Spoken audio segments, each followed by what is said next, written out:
Hello, friends. I want to share with you today the next phase in our series of videos about the human design profiles.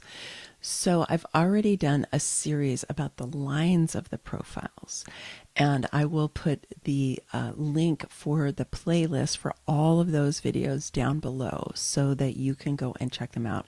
It's really great to learn about each of the lines individually.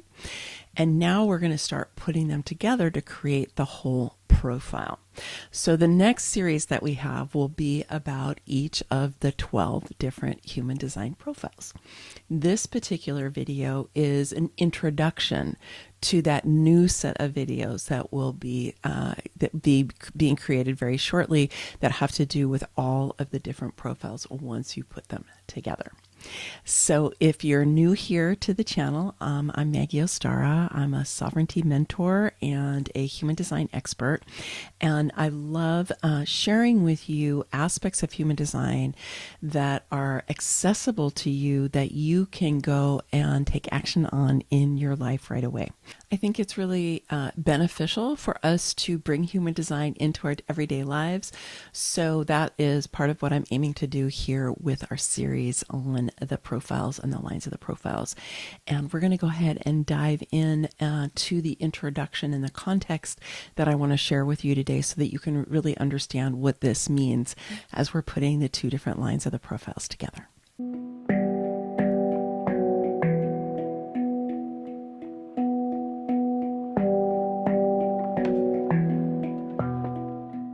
I'd like to start out with this image that helps us understand where the lines of the profiles come from so that you can understand just in terms of the larger context of human design what this is all about.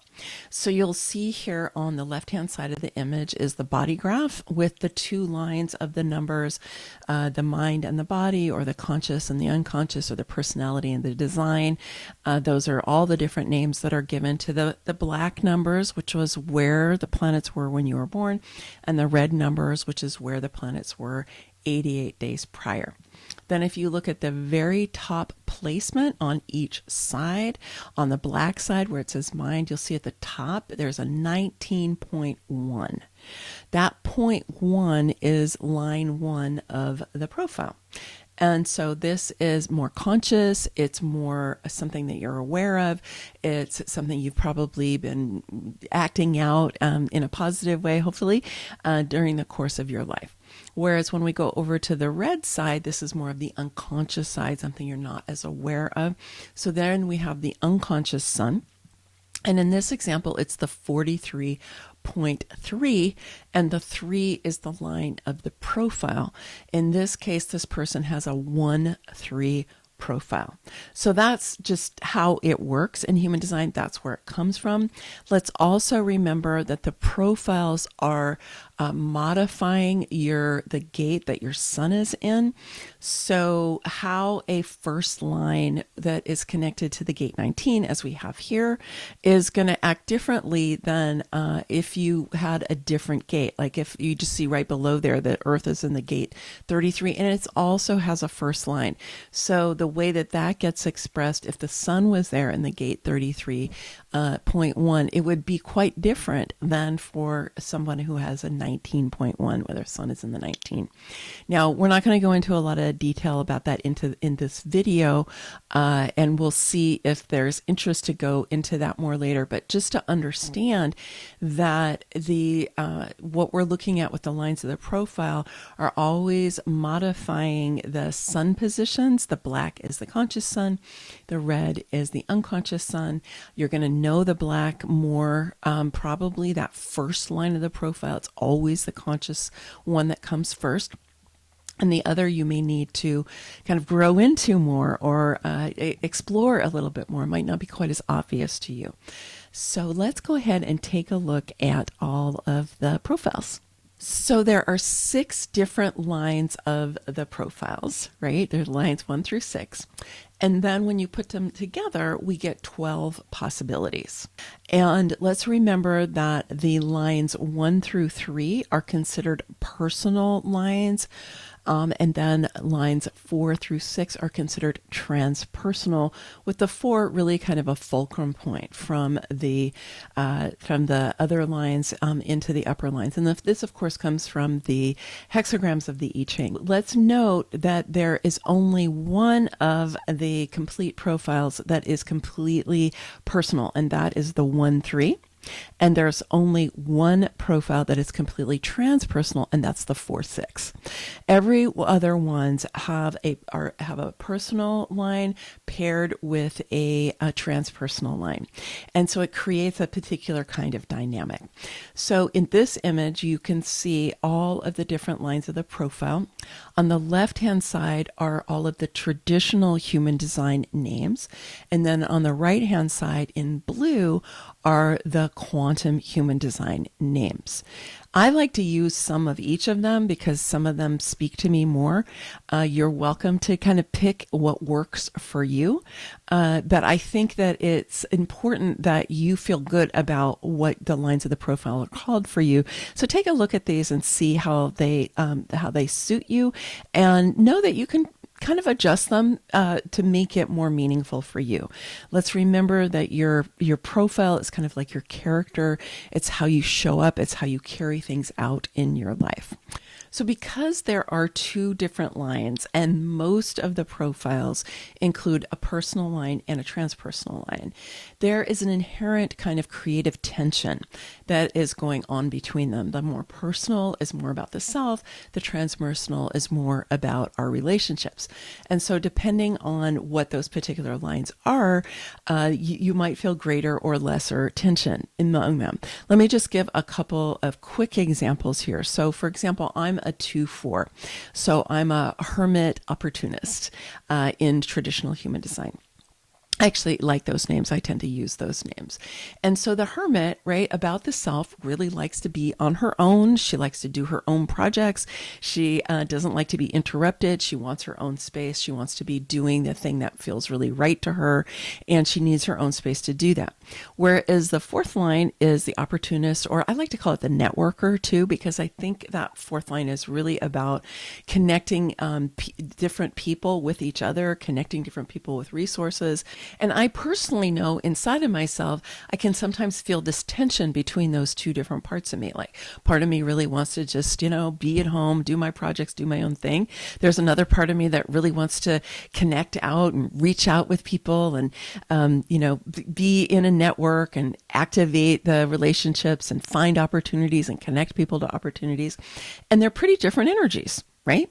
And so I know that I sometimes feel that way. And in the lore of human design about the 2-4, it kind of says that, when the second line is spending too much time on their own, that fourth line comes in and says, people will come in and say, hey, your network will show up, right? And say, hey, we haven't seen Maggie for a while. Come on out and, go to a dance or have some dinner or, let's hang out. Right. So there is this idea that the second line gets called out. I find that happens sometimes, not always, so you can check that out and see how true that is for yourself. But there is a way that I also, I know if I spend too much time being a hermit, that I'm like, come on, let's just, get out and activate that networker, and look for opportunity to be with people. But it is sometimes something that I feel a little bit, pulling from side to side inside of my own being. And then you have the 1-3, which are both personal lines. So the first line is the investigator, and the third line, I like to call them the experimenter. I never liked calling them the martyr. So I call the 1-3 the investigator, experimenter. And they have different energies also. They're both really about the self, but they have kind of different energies. Whereas the investigator likes to go deep, right? They want to really go deep into things. They want to know everything there is to know about whatever it is they get interested in. Whereas the experimenter likes to try lots of different things. And they may not be as interested to go deep, right? Because they're kind of like, I want to try this. I want to try that. I want to experience this. I want to explore over there, right? I want to experiment here. So they can be a little bit more kind of jumping around. I tend to think of them as the third line as being more horizontal, right? Because they're moving, kind of doing lots of different things in this plane, whereas the investigator is more vertical. They want to go down, they want to go deep, right? But they can work together. Like if you are experimenting and exploring and you find something, oh my gosh, this is something I really love, then maybe the investigator comes in there and then really takes a deep dive to really love and find out everything there is about that particular thing. But there can be a little bit of a tension, right, where the experimenter is saying, hey, I want to go out and try a new thing, right? And the investigator is like, wait a minute, I'm deep in study about this other thing over here. So there can be a little bit of creative tension there as well. So as we start to put the two lines together, I want to encourage you to look for yourself about what's the creative tension that's there for you and how can you utilize it for your benefit. Don't think of it as a negative thing. You might find it challenging on occasion, but creative tension is there to help you grow. It's there to help you be able to handle different parts of yourself because we are multi-dimensional beings and your profile shows how much you're a multi-dimensional being. And then when you pair that with like your type, right? That's another aspect of your multi-dimensional being. So this is a way for you to start to acknowledge that you have many different facets in the beautiful sovereign diamond that you are. And you're getting to know the different aspects and you want to practice and play with how can they really complement each other, right? Rather than feeling like they come into conflict. Every human design chart has creative tension in it, and the profile is one of the first places that I generally look for when I'm doing a reading for someone. So next up in this series of videos is going to be looking at the 1-3 investigator experimenter and taking a deep dive on that and giving some different examples and so on. And then we'll go through all 12 of the profiles.